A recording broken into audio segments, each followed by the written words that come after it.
अच्छा ये लगा रहने दे। हाँ ये, हाँ आगे देखिए। हाँ भाई ये देखें 15 श्लोक। हाँ इसमें ये कहते हैं स्त्री वशीकरण योग। अच्छा अब इसमें स्त्री का वशीकरण बता रहे हैं। जो व्यक्ति रति के अंत में अपने वीर्य को, यहाँ रति का मतलब है संभोग के बाद, हाँ अंत में अपने वीर्य को बाएं हाथ से लेकर स्त्री के बाएं पैर में लगाता है तो वह स्त्री सदैव उसके बस रहती है, मतलब उसके बस में हमेशा रहती है। देखिए भाई क्या है भाई, सच में मैं नहीं जानता कि ये क्या सोच के लिख रहे थे, बट इनको इन्होंने माइक्रोस्कोप के इन्वेंट किया था क्या, जो वीर्य को ये पूरा देख लेंगे उसके अंदर क्या स्पर्म भाई है मेरे क्या को नहीं नहीं है। पता ये क्या बकवास लिख के रखे हैं, और इस पर बोलते हैं इनके सेंटिमेंट हर्ट हो रहे हैं। ये लीगल एक्शन लेंगे मेरे खिलाफ। भाई ले लो लीगल एक्शन, मेरे को फर्क नहीं पड़ता भाई। हम अब मैं कोर्ट में कुछ ये आपके खिलाफ किताब दिखा बोली, सकते हैं भाई, कोर्ट में हाँ, ये और आप किताब लोग दिखा ले सकते जाइए कोर्ट में लेके जाइए किताब को, और बोलिए कि भाई इन्होंने ये पढ़ के सुनाई इसलिए मेरा सेंटिमेंट हर्ट हो गया, वरना हम तो लिख के बैठे थे, गुप्त किताब थी। ये पढ़ने का अधिकार मैंने किसी को दिया नहीं था, इसलिए मैं यहाँ वहां पे जा रहा हूँ। वो लोग आपको कैसे आपको बेइज्जती करके वहां से निकालेंगे, फिर देखना। क्या यार बकवास लगाए रहते हो। अच्छा आगे देखें ये क्या कह रहे हैं। आगे 16 श्लोक देखें। ये 16वें श्लोक में ये कह रहे हैं पति वशीकरण योग। फिर से पति वशीकरण की बात कर रहे हैं। जो नारी संभोगांत में पति के लिंगेंद्रियों को बाएं पैर से स्पर्श करती है तो वह पति आयु पर्यंत उस स्त्री का निश्चित रूपेण दास हो जाता है। मतलब वो हमेशा के लिए निश्चित, भाई पूरी निश्चितता दे दी है, स्टैंप मार दिया भाई, लो हो गया तुम्हारा। भाई आजकल रिलेशन क्या में भाई, क्या लगता है इलेक्ट्रिसिटी दौड़ने लग गया जब उन्होंने पैर से उसको स्पर्श के टिंग डोंग करने लग गए। नहीं अभी ऐसे अभी लिखा क्या है हुआ ना था मैं रिलेशन, तो। आजकल लोगों के रिलेशन से बड़े खराब होते हैं। एक चीटिंग वाला वो सिस्टम चलता है ना, तो भाई ऐसा ही करना चाहिए भाई। लो स्टैंप मारने के लिए ये ग्रंथ पढ़ें आप लोग, ये दिखाइए अगर स्टैंप चाहिए किसी को तो इस ग्रंथ को पढ़ें। आगे आगे देखते हैं। आगे ये 17 श्लोक देखें। 17 लगाएं चारबाग जी।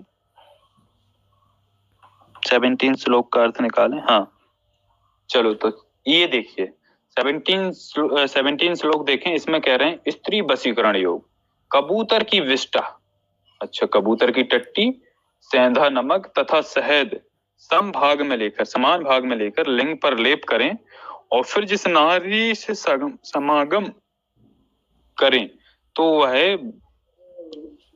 वही बस हो जाती है। अच्छा वो तुम्हारे बस में हो जाएगी। क्या क्या लेप करवा रहे हैं ये, मेरे को लगता है ना लोगों को इन्फेक्शन करवा के छोड़ेंगे। आगे बढ़ाएं।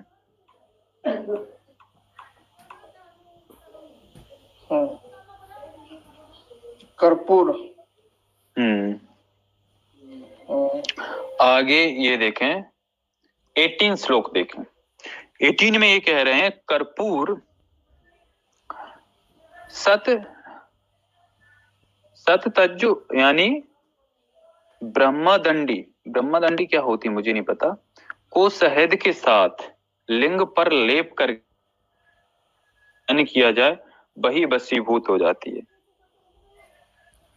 गजब बस का है भाई। ये करके भजन किया जाए। ये इसका भजन कौन सा है, इसमें भजन भी बताया है या नहीं बताया इन लोगों ने, क्या भाई भजन वगैरह?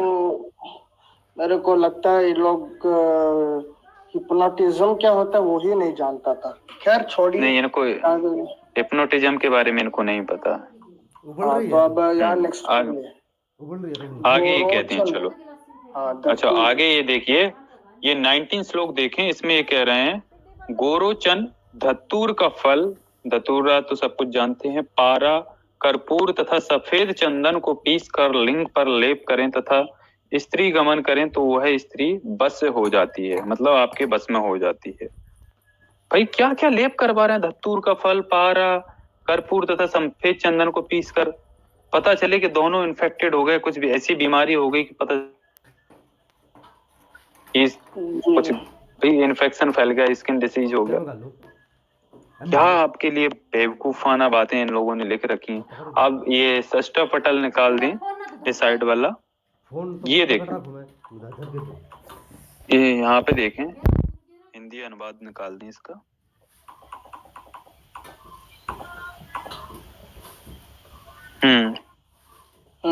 इसका इसमें ये लिखते हैं,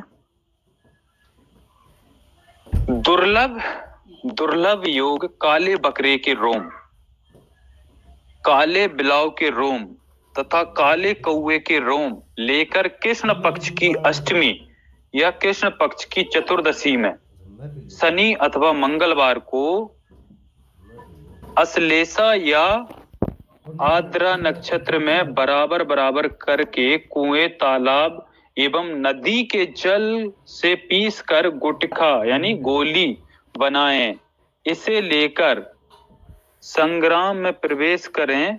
युद्ध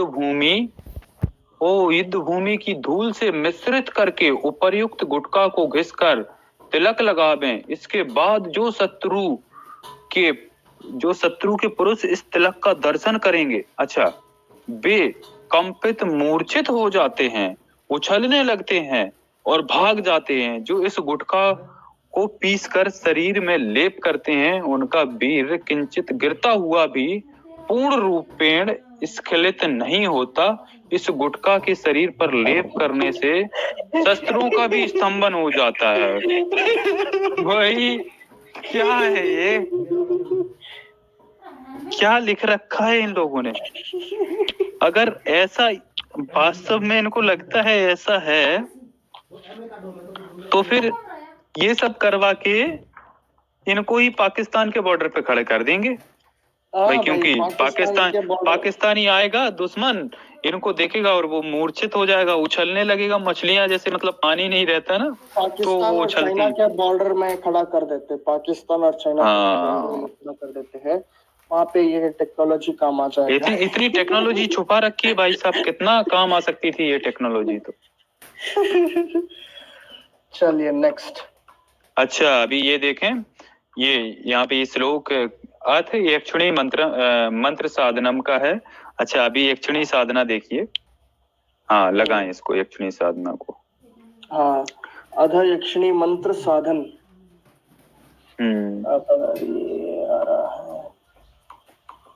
हाँ पढ़िए इसको। अच्छा, ऊपर ये दिखा दें पहले, इन्होंने थोड़ा सा ऊपर निकालें, उसमें इनको बता दें यक्षिणी साधना के बारे में लोग लिखे हैं।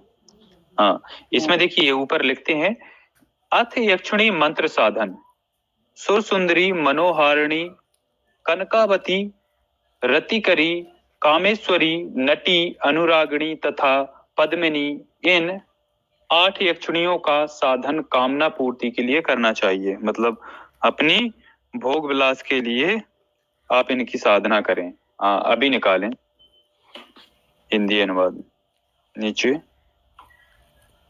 एक ले ले।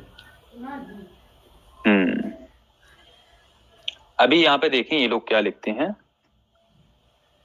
अथ सुर सुंदरी यक्षिणी साधन, ओम हीनम आगच्छ आगच्छ, आगे कट गया है, सुर सुंदरी, हाँ सुर सुंदरी स्वाहा वज्रपाणी बौद्ध वज्रायनी के घर जो जाकर गुग्गुल का धूप देकर तीनों संध्याओं में यक्षिणी का पूजन करे, फिर उक्त मंत्रों को तीनों संध्याओं में 1000 बार 1 मास तक जपें, 1 मास में यक्षिणी प्रत्यक्ष आती है। अच्छा, खुद साक्षात आ जाएगी आपके सामने। और अंतिम दिन लाल चंदन से अर्घ्य देना चाहिए, तो यक्षिणी आकर माता, बहन या पत्नी के रूप में साधक का वरण करती है। उनके जो कार्य है वही यक्षिणी साधक के प्रति करती है। यदि यक्षिणी माता हो जाए तो साधक को सिद्ध द्रव्य और रसायन देती है। यदि भगनी हो तो पूर्ववत अमूल्य वस्त्र प्रदान, भगनी यानी ये पत्नी को भी भगनी बोला जाता है। अच्छा, ऊपर करें थोड़ा, ऊपर इसका आधा।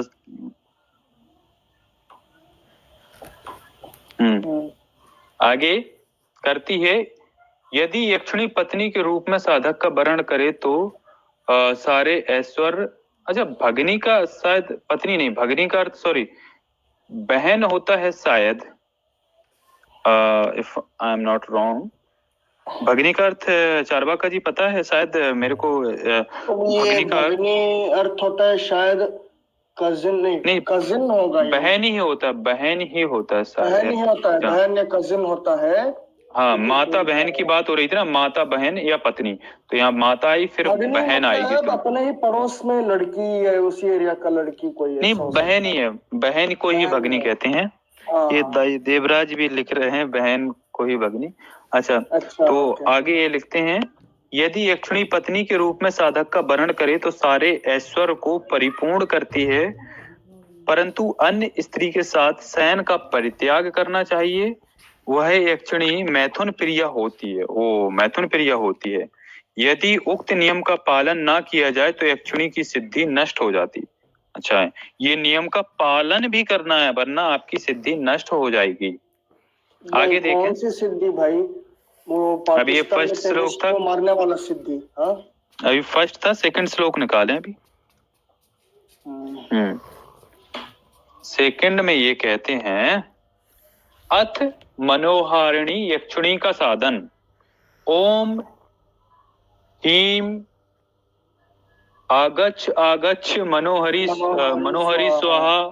नदी के संगम पर जाकर लाल चंदन से एक मंडल का निर्माण करके अगरू का धूप देकर 1 मास तक प्रतिदिन सहस्त्र मंत्र का जप करें। फिर मास के अंत में चंदन तथा जल से अर्घ्य देना चाहिए। पुष्प तथा फलों से एकाग्र चित्त से यक्षिणी की पूजा करनी चाहिए। तब आधी रात के समय यक्षिणी निश्चित रूपेण आती है। अच्छा, निश्चित रूपेण आती है। आने पर यक्षिणी को आज्ञा देनी चाहिए तो वह स्वर्ण की 100 मुद्राएं साधक को प्रदान करती है। वाह, धनवान बन जाइए ऐसे। क्या लिखा है यार?